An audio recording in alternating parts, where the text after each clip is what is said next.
Blue, an Aston Villa podcast brought to you by Birmingham Live. Hello, welcome back to the Claret and Blue podcast. My name is Dan Rowlinson. I'm joined this evening by Matt Kendrick. Matt, how are you, mate? You okay? Hi, Dan. Yeah, just thawing out. Yeah, you look really cold, especially on this camera. Yeah, it is a bit... No, I'm all right. How are you? Yeah, not bad. I've got hat hair, so do excuse if there's any fluffy bits. I don't usually wear woolly hats. I always thought I've got a massive head, but the missus said you should wear a hat because it's cold, so I've got a hat with me. Good evening to everybody watching. Thank you very much for tuning into the Claret and Blue podcast. But before we get into the match action, hit my mic. Let's talk about the 6th minute applause for little Arthur. Very special moment that, wasn't it, across Villa Park with people's phone lights and stuff. It was an emotional little moment. Just want to pay our respects, don't we, first of all, before we get into the football chat. Yeah, I thought it was really beautiful, poignant moment. Kind of, lump in the throat, kind of tear in the eye thing. It's such a shocking, horrible, kind of evil story, and poor little lad.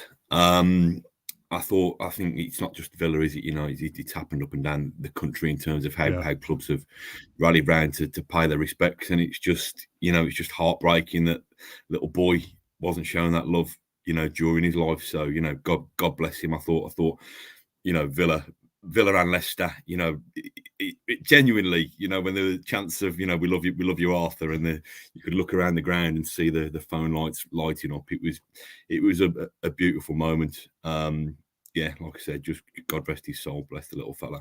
Yeah, 100%. On to football matters then. Aston Villa 2, Leicester City 1. And what was probably earmarked as quite a difficult game for Gerrard in this run of fixtures, starting with, to be fair, none of them have been particularly easy. Brighton at home, who played well. Palace away, pretty difficult. Man City, Leicester today, looking ahead to Liverpool. Norwich return for Dean Smith. It's not been an easy start for Gerrard. That's 9 points out of 12 now. And a lot of people would have written off the Man City game to go, well, it's Man City, they're in a league of their own. You don't expect too much there. But, played well, particularly in that second half. But without sounding, at risk of getting over the top, it's been a pretty perfect start, hasn't it, for Gerrard, really? 9 points in the other 3 games that are targeting for wins. He's done very, very well there today. It's remarkable, really. 9 points out of those 4 games would have been good at any stage of any season, I think. When you factor in the context of it, that it's come on the back of 5 defeats. And Steven Gerrard, he's not been able to flood the team with lots of new signings. He's not been able to flood the team with lots of injured players who are suddenly fully fit again, with the exception of Morgan Sanson, who seems to be alive and well again now. I think it's remarkable, really. And I think the interesting thing for me is, yes, we're doing things differently, but I don't think we're doing things that differently. I think he's just making the Villa he's inherited, the absolute best of what they can be. Which, I was one of the ones who thought Villa pulled the trigger too soon on Dean Smith, and then thought perhaps a little bit seduced by the big name, Steven Gerrard. I know we're a month in, albeit a manager of the month, contender month. But today was a big test for me, because I found myself turning up at Villa Park quite optimistic. Where's that come from? Because I always, I'm a natural born pessimist, and I always expect the worst, because then you can only be pleasantly surprised. But I've turned up to Villa Park thinking, I know Leicester aren't, the top 4 challengers that they've been in recent seasons, but I thought we could beat Leicester today. And I actually think after a couple of scares in the first half, when Harvey Barnes seems to have found quite a lot of space down that left flank, I thought we fully dominated the second half. We won by 5 or 6 goals, and that to me is a remarkable turnaround from what we had a month ago. Yeah, I always set up these streams earlier in the match day, and I just put post match Villa versus Leicester, and I'll fill in the blanks afterwards. Obviously, after the game, I did used to put in a pretend scoreline, but I thought I'm jinxing it here, putting a Villa win or whatever. And I was typing out 2-1 Aston Villa, and I just thought I could easily been writing 3-1 here, 4-1. Villa made a lot of chances, and you just said there about Villa Gerrard getting the best out of this Villa squad, and it's like nearly moments, isn't it? There's always that chance where it's one final ball away or one little decision from being through on goal again. And, it is still early days, but I saw a tweet from Danny, who I think watches the podcast. She said, fully and utterly, head over heels, 100% won over and committed to Steven Gerrard leading us into Europe. And I tweeted it on the way back on the train. I said, "Oh, why didn't I tweet this?" Like I'm full in on the Gerrard mania, reading his book and watching every single interview. And we kind of said, yes, it's nice for him to say nice things about Aston Villa being a big club in press conferences and carrying himself well, but you've got to back it up by being a good manager and getting results. And 9 points out of these 12 available from those 4 games. Like I said, yes, you've lost to get to Man City, but who isn't going to do that? That's pretty much the perfect start for me for Gerrard. Yeah, I think I perhaps expected him to be a bit more of a bit of a cliche machine, in press conferences and the way he spoke. But he's always, he's always so considered and thoughtful and knows what he sounds stupid, knows what he thinks and has an idea of. I don't know. I think sometimes that managers can just, like I say, resort to cliches, but I think with Gerrard, you can understand why players would listen to him because I read something. I think I said this on a podcast previously. I read something in about earlier in his coaching career when there was something said that he doesn't speak much at the training ground on the training pitches unless he absolutely has to because he doesn't want people to get tired of his voice, unlike me and you. And I can get that. I can get the sense that he's economical with his words because he places so much trust in his players. Why should he overcomplicate the message? Yeah. Just, keeping it simple seems to work. And I don't want to get too excited because, there's going to be leaner times, isn't there? There's going to be struggles. There's going to be times where Villa don't play well. There's going to be times where VAR stitches us up and we lose the game. Almost happened today. We'll come on to that. Yeah, we will come on to that in shortly. But so far, so good for me. And I think what I can see from the players in what he has changed, and it frustrates me sometimes when we lose the ball in certain areas. They seem braver on the ball. They seem more prepared to take chances. I don't mean take chances. They had about 300 chances that they failed to take today. But you know what I mean? They just seem in possession. They trust each other and now trust each other in tight spaces. Yeah, one of the first things I noticed after maybe his first or second game, I think I said after a post-match podcast, even like just like 50-50 balls and stuff, it seemed like we were, in those little battles and in those fights a little bit more and seemed to want it more. And, we've said all along, haven't we, when you've got someone like Gerrard on the touchline who keeps saying things like he wants to make himself visible on the touchline for his players and he's kicking every ball. You've got to give, if the manager's doing it on the sideline, you've got to be doing it on the pitch as a player. Matty Cash flying in for balls for taking players out and stuff. Little moments like that gets the crowd up, breaks up the play. It's just clever, smart little moments, isn't it? Passing as well, massively improved. I don't know how that's been done so quickly. Little triangles of passing, much crisper, much shorter passing. I don't know how you change that so quickly. There's the odd occasion we go long and you're pumping it up to Ollie Watkins and it flies over his head and you can't think, what are we doing? But you've got to vary it up, I suppose. But thoroughly impressed with Gerrard so far, and that was a good win today. There's no, like you said at the start, Leicester aren't that top 6, top 4 club at the moment. It's still a great squad. Rodgers still done a great job there over the years. Like that's no easy game today to beat Leicester. Well, no, Jamie Vardy's come on, and we're all thinking, oh no, we know how this story ends. We've seen this script unravel in the past. I don't think he touched the ball. No, I don't think he did. Ian Nacho as well. He came on. I was like, I've got a feeling he always scores against us. So he's good for a late goal for Leicester. Again, not really done a fat lot, to be honest. I never really felt massively threatened by Leicester going forward. Not in the second half. I mean, with the exception of the worldy save that Martinez has pulled off to deny Harvey Barnes, I don't think they had the ball in too many dangerous areas for us. And it just, I think it's testament to Gerrard's in-game management that Villa seem to be more in control of their own destiny. This could all change if we get spanked 8-0 at Anfield next week, but let's enjoy it while it lasts. What do you think he says at half time? Because we always come out second half looking better. Is that a reset tactically? Is that telling them to tweak this and try that? Or is that a motivational, come on, lad, sort yourself out kind of thing? Not to say that we need sorting out from a bad first half, but the second half tends to have been better so far. Yeah, I mean, hopefully he said stamp on Kasper Schmeichel's fingers at half time this time. I mean, in fairness, he's probably used that as a kind of as an incentive to say, listen, we've got 12 against us here. Should we deal with that? Because Yeah, I'm let's still talk fuming about about it. it. Yeah, kind of skirted over it, but we've got 10 minutes in before we mentioned VAR, Michael Oliver, and Casper Sparkle. I kind Schmeichel of felt Oliver, I like call him. was that sorry? Schmeichel Oliver. Oh no, good. Yeah, I like See what I've that. done there? Yeah, that's good. That is. I'll put that in the title. I forgot what I was going to say. Oh yes, I thought like that moment kind of galvanised the squad and the fans together a little bit. Not that it needed that, but the atmosphere in the second half was better. The chance that anti Schmeichel and anti Michael Oliver will let people obviously know what those things were. It just is that, wasn't it, us versus them mentality? We're all in this together. Go out there and right the wrongs of that decision. We're going to have to talk about the rules. I've got them up in front of me in a second, but talk about the moment we were both there. I saw nothing wrong with that goal in real time. I didn't know what the hell was going on. I think I've watched it back a few times, and you have to slow it down really, really slow to make it look anything like an issue. And even then, I think you probably know the rules better than me. But I think it used to be 2 hands on the ball, but I think it's now they've reworded it slightly, have they, to say that under the goalkeeper's control. There's no way he controlled that. He got one fingernail on the ball that was moving at speed. I just thought it was I actually think Schmeichel's played the ref there, to be honest. Well, he wasn't injured, was he, for a start? Let's get played that the out of the system. way. He's thought, oh, hang on, let's see what I can do here.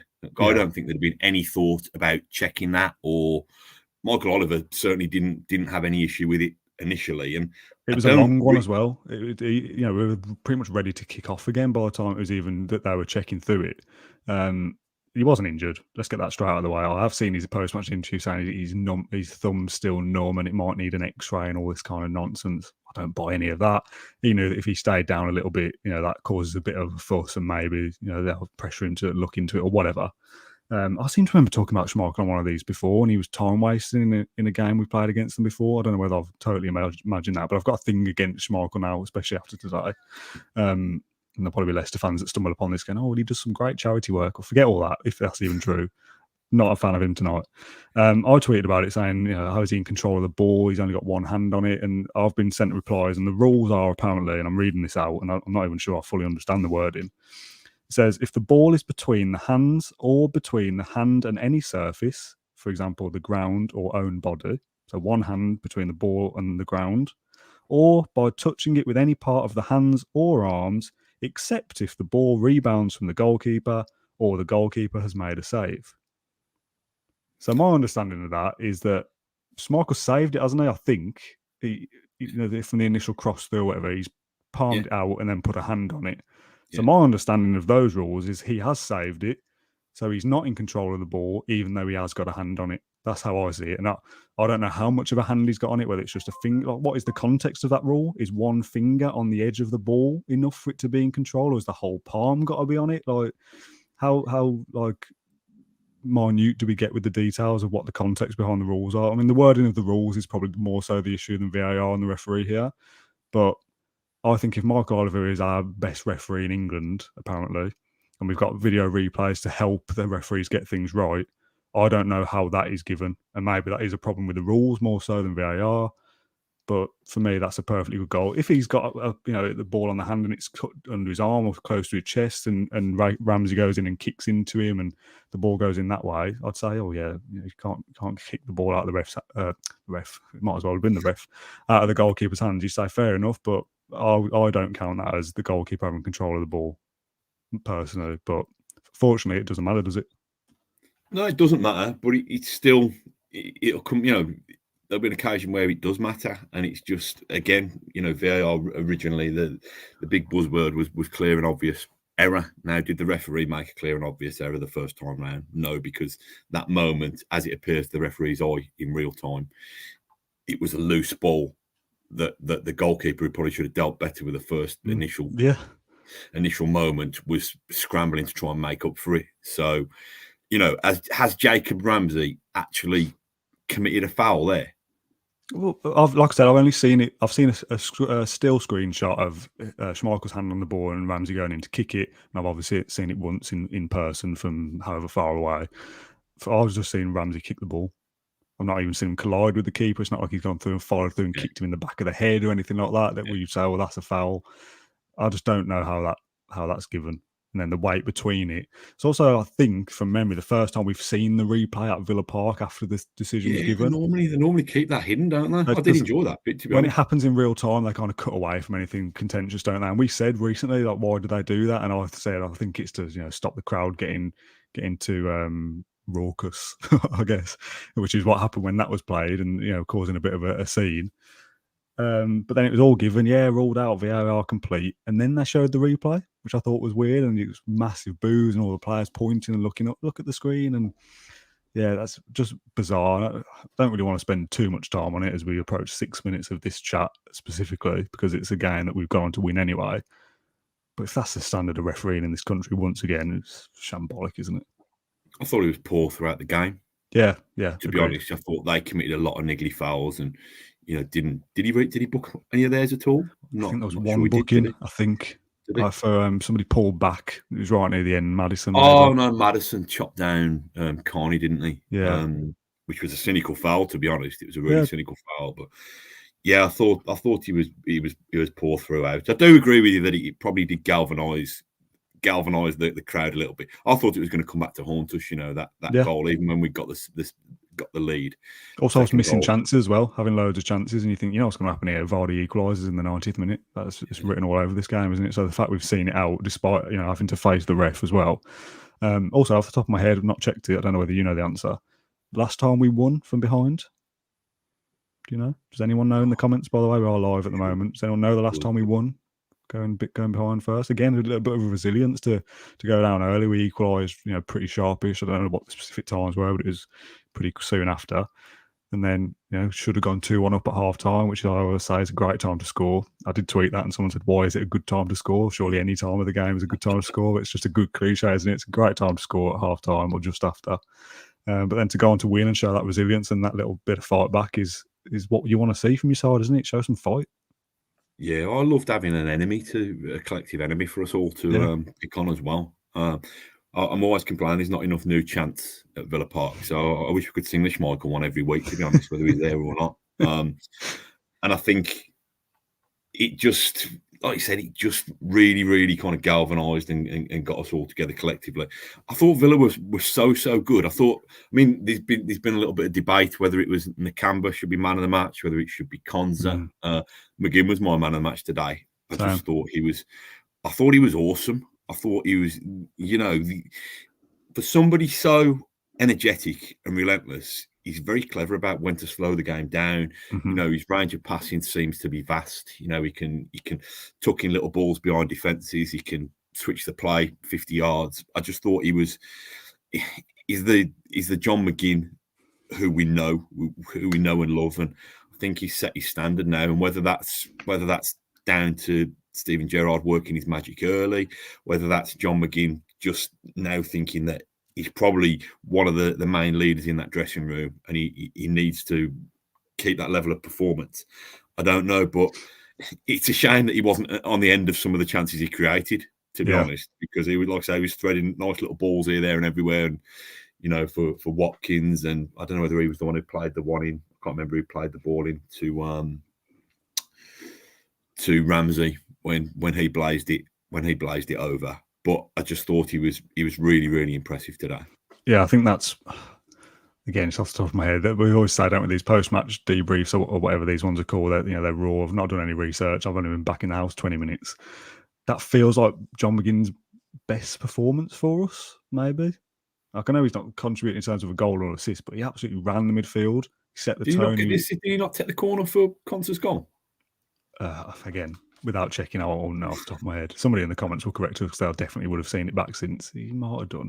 But even that run at the end, he fouled early on, but he jinxed past a few people. But I don't think he even committed a foul in that, I didn't think that first one was a foul either. And then he won the ball off the second one, which was perfectly fine. And the ref blew his whistle, but he still went round Schmeichel. I think it went over the line just as well by the reaction in the whole end. So, another goal for us chalked up there. But yeah, very, very good for McGinn. And we've said all along, we know that he's got that player in there. We know what talent he has got. The problem with John McGinn is that it's the lack of inconsistency. The lack of inconsistency, if I can get my words out, that he'll have a game like this and then have 3 or You mean 4 the or lack of 5. consistency? Yes, that's what I said, isn't it? Is it the lack of inconsistency? Oh, right. So, yeah, the lack of consistency or his inconsistent nature, where he'll have a game like today and then have 4 or 5 where he doesn't really do a lot, or he's a 6 out of 10 at best. And we want to see games like today more often. And I think, and to be fair, under Gerrard so far, I think he's been very good in Gerrard's reign as a whole. Gerrard will know how to get the best out of a central midfielder, just by the nature of his own career. So if he can get those performances out of McGinn more regularly, we're going to want to sell our players, but there was a time when John McGinn was linked with massive, big moves to Man United for 50-odd, 60-odd million. I think he's been linked again this morning.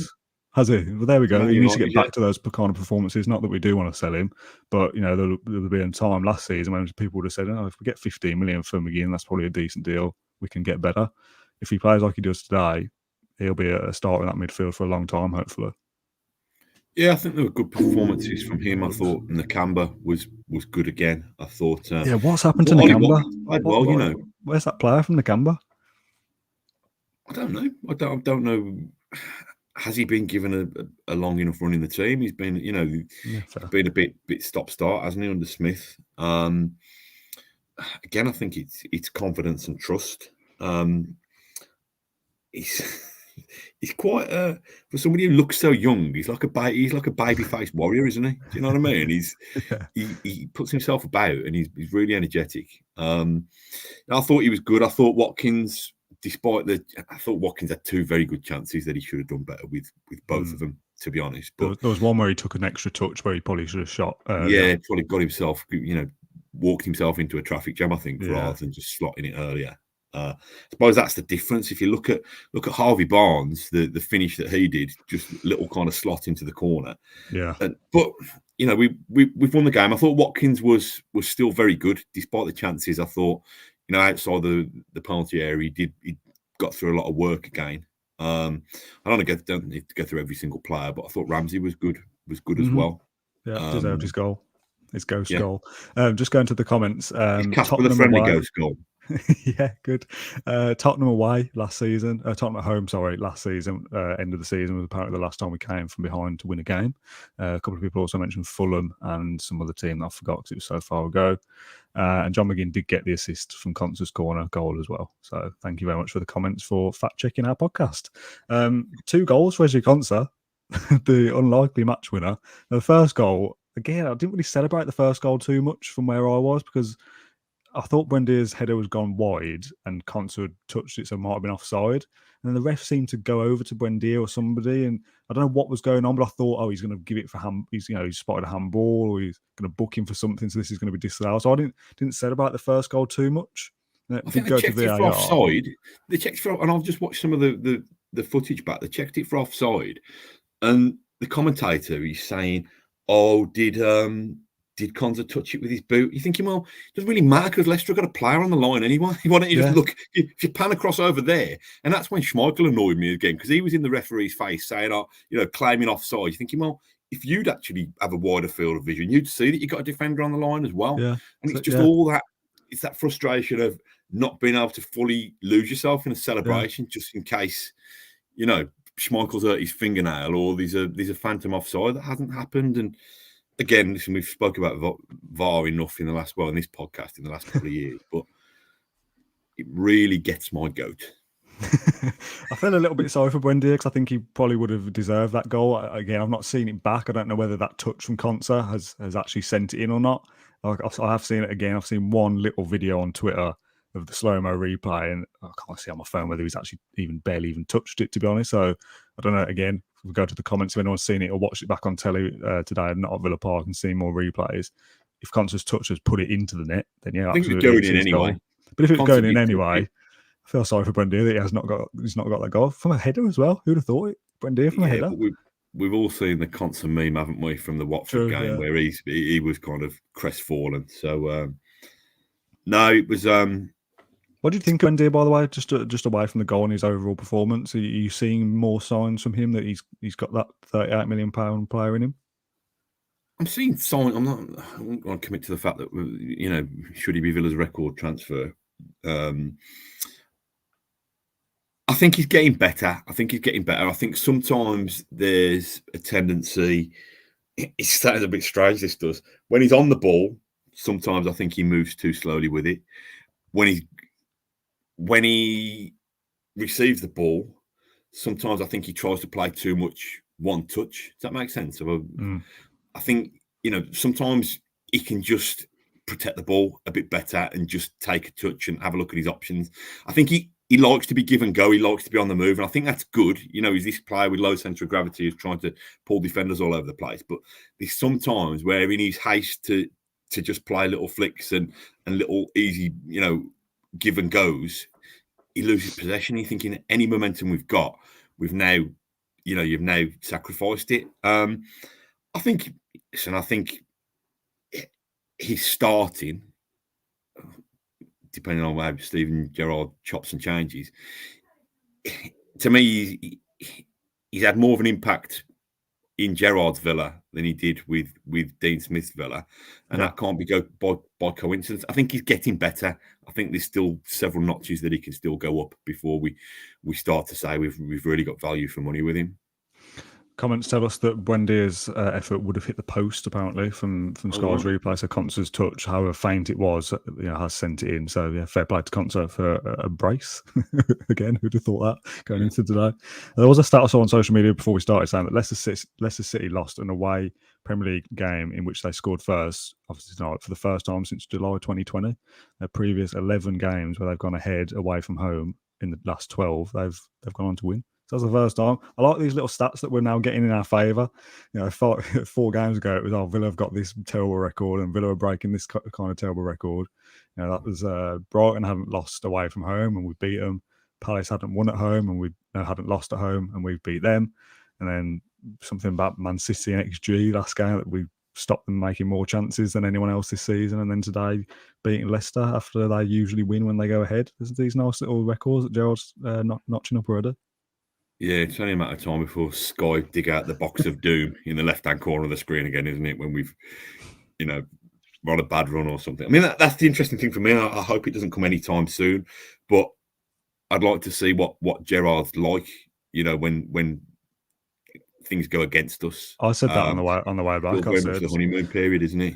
Yeah, before Man City, I was interested to see how he, his post-match interview, he reacted after a defeat, and I thought he handled that well as well. And obviously, the game was pretty good in that second half. And not that I want Villa to go and lose 3 or 4 in a row again, but I'd be interested to see how he does handle that because it's very easy to be very pro Gerrard and saying that everything he touches turns to gold. And Jason said, "Please don't win Manager of the Month." Yeah, wins Manager of the Month, and it all goes downhill. I'll be interested to see how he handles a little bit of a sticky patch. But for the sake of Villa and his career, I don't want to go through that sticky patch to experience it. But we know it's going to come at some point. Just on Gerrard and his tactics, the lineup. Your thoughts on that? And his in-game substitutions to go 3 at the back with Tuanzebe to see out the game as well, which is something you don't often see. Yeah, I think the lineup again. It placed a lot of trust in Jacob Ramsey. I think to play in that slightly more advanced role, and I think he did it well. He's not afraid, is he? He's not afraid to chop. He'll chop and change things, but he'll own his decisions completely, won't he? I think, we touched on it before, didn't we, about the in-game management? I think he was just shrewd, just smart. He's clearly a deep thinker. I think that this is probably my naivety, to be honest. I think there's perhaps a sense that Steven Gerrard is a passion, kind of heart on the sleeve, old school, very competitive midfielder, and that's the way he'd manage. And he kind of does when he's on the touchline. He does kind of kick every ball, but he's clearly a lot of research, a lot of thinking, a lot of taking the advice of the people around him, and that's it's a bit of a cliche, isn't it? But I think he has learned. I think he's one of these ones who has absorbed. He's worked with some really good managers. He's obviously achieved great success, but he seems to have absorbed it, but own it himself and know what he wants. What would you give him out of 10 for the first month? Gerrard. Yeah. 9.5. I said at the start, I consider it a pretty much perfect start. Yeah, so perfect is 10, but I wouldn't give him a 10 because we haven't won every game. So yeah, 9.5. I think most people would have expected to lose to Man City, and that there's no great shame in that. And a 2-1 when you bat well in the second half, you definitely can't take shame in that. To win the other three, and create loads of chances today, clean sheet in his first game, probably should have got a clean sheet against Palace if not for that late goal as well. I don't know how anyone can say even an 8 is probably the lowest I would go. I don't think how you can go any lower than that. It's, like I said, pretty much perfect. I think it's going to be really interesting at Anfield next week because it's going to be so weird for him, isn't it? And I think he'll be. Sorry to put in, I don't know whether this is true. I've only seen someone else say it on social media on the way back that apparently he was asked about Liverpool after today, which wouldn't surprise me with Sky kind of hyping it up for next week already, saying, how will it feel to go back there? And he said something like, I don't know what the phrasing was. I should have actually looked this up, shouldn't I? So I'm making a fool out myself. But it was something like, his answer was like, no, nothing. So it was something like, will you have like any, happy memories going back to Anfield or whatever? And his answer was basically, no, I'm not bothered. I'm just going there for 3 points with Villa. I mean, I suggest everyone go and find that interview to see if it's real, first of all, whatever his actual answer was. But it's basically, he's not going to go there for this fairy tale return, is he? Yes, I imagine he will clap the home fans because I think there'll be a big song and dance for him. There's people in the comments suggesting whether the Liverpool fans will boo him in the same way that we booed Grealish the other night. I don't think that'll happen. I think there'll be a big clap all round, big stadium announcement. Welcome back, Gerrard. Because they tweeted about him, didn't they, when Villa he took the Villa job? So I think the Liverpool fans will welcome him back. Will he clap them back? Will we turn our noses up if Gerrard claps the Anfield end? I don't know. I think he'll clap, but I don't think he'll make really a mistake of. I think he'll make sure he claps the away fans as well. Yeah, I think he'll clap all round, but then it's all focused on Aston Villa to go and win the game. And we'll talk more about the Liverpool game specifically in depth, but I almost feel like, you can't write that off in the same way you do with Man City, because Man City and Liverpool is just two elite teams far and away better than everybody else. He won't. Sounds obvious. They won't. But just go there fans, and lose, will he? Yeah, exactly. Like he'll want to go there to prove the point. Not that he's going to be taking over Liverpool manager anytime soon, but it's the audition tape, isn't it? Go back to Liverpool and beat the home side. So the blind optimist in me that's getting carried away with this perfect start says, let's go to Liverpool and get a point or 3 and come away, and that's this massive story. So he'll be all for going for Aston Villa getting 3 points. So whatever reception he gets from the Liverpool fans and vice versa doesn't really bother me, to be honest. Yeah, they don't love him as much as we do anyway, do they? I mean, what's he ever done there? I think that's pretty much everything I wanted to go over on this post-match podcast. I wrote a few notes down to make sure I didn't forget anything, and we've done them all. We'll do some kind of podcast maybe Monday or Tuesday with Pat, Ash, James, John, whoever's around, to do a bit more of a statistical look at today's result and looking ahead to Liverpool as well. As always, these post-match debriefs are mine and Matt's kind of initial thoughts on the game the minute we get through the front door. And we'll do something a bit more in-depth on the Claret and Blue podcast show in the week. Matt, thank you very much for your time as always. Just one thing. Do you like parsnips? No, not really. Why? Don't you? So I made me shepherd's pie, but I made some parsnips, and I don't know that, again, it's like, it's like pork chops, whether it's an old man's game. Parsnips. Well, I think my dad watches these. He loves a parsnip. So yeah, definitely an old man thing. Big shout out to Mr. R. Up the parsnips. Yes. Phil Horton says, Matt, when are you going on the Football Manager streams? You're not interested in the Football Manager streams, are you? I can't be doing that. Can't we do like a table football one or a Sabutio one or something like that? No, we can't. You'd be no good at anything like that. You can barely even work a webcam, never mind do anything else. I think the next Football Manager stream is Monday or Tuesday. There'll be some kind of podcast as well on Monday or Tuesday. And then they lead up to Liverpool at the back end of the week with Gerrard's press conference. Thank you very much to the fans for watching along live on the Claret and Blue podcast YouTube channel. And thanks for clarifying any facts in the comments as well with checking the replays and McGinn's assist. It's good to have fact checkers go along live with us. So thank you very much for watching. Matt, thanks for your time as always, and we'll catch you again in a day or two. All the Villa. Bye, everyone. Thank you for listening to Claret and Blue, an Aston Villa podcast. If you enjoyed today's episode, then please do let us know. We love hearing your feedback. We'll be back soon with another episode, but until then, up the Villa.